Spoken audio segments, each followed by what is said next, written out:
Welcome to The Political Pulse, your go-to spot for the latest in U.S. politics, where we break down the big stories with just the right mix of facts and fun. I'm Andrew Carter. And I'm Rachel Bennett.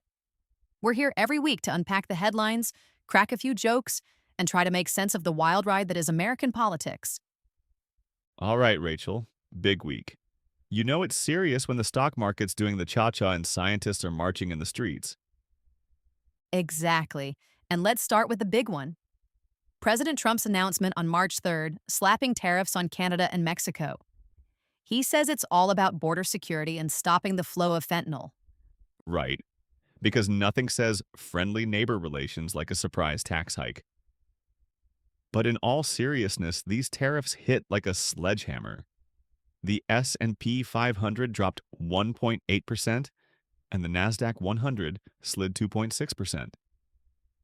Investors were not thrilled. And neither were businesses. I mean, 1 minute you're selling avocados, and the next you're wondering if people are still willing to pay $10 for guacamole. And just when everyone was bracing for long-term damage, bam!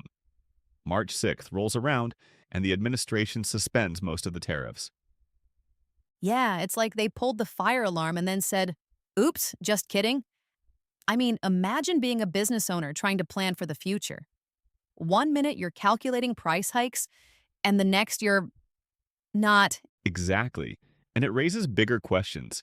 Is this economic policy, or are we just improvising now?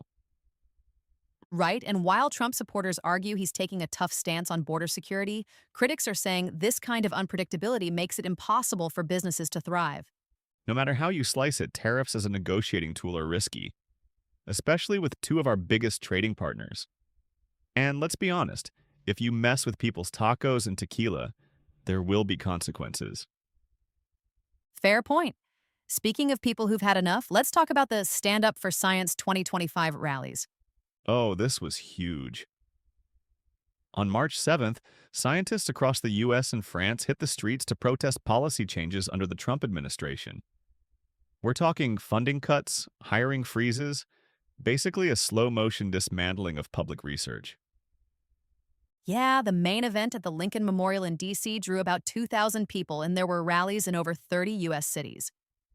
Even across the pond in France, researchers joined in solidarity. And let's be honest, if you've got French scientists putting down their wine and cheese to march, things are serious. Absolutely.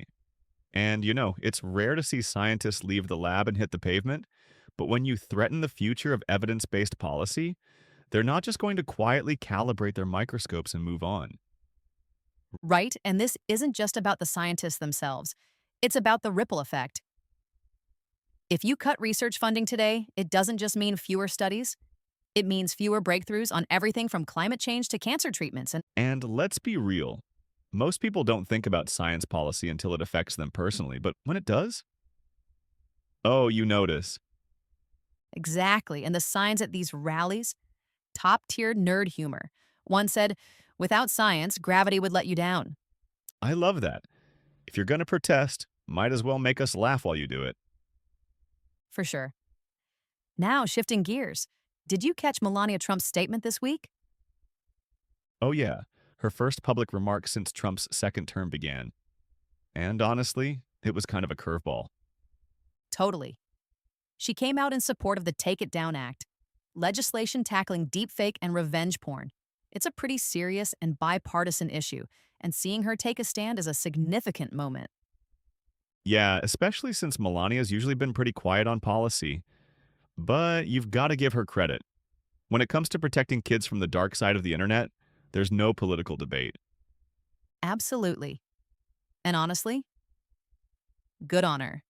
This is one of those issues where politics should take a backseat to human decency. Couldn't agree more. All right, Rachel. Wild week, huh? Always. And before we sign off, here's the plan. We're bringing you 2 podcasts a week. This weekly recap you know and love, plus a deep dive on one big story that deserves a closer look. And because the news never takes a day off, when a major story breaks, we'll drop an emergency pod to keep you in the loop. Because, let's face it, sometimes the headlines just can't wait.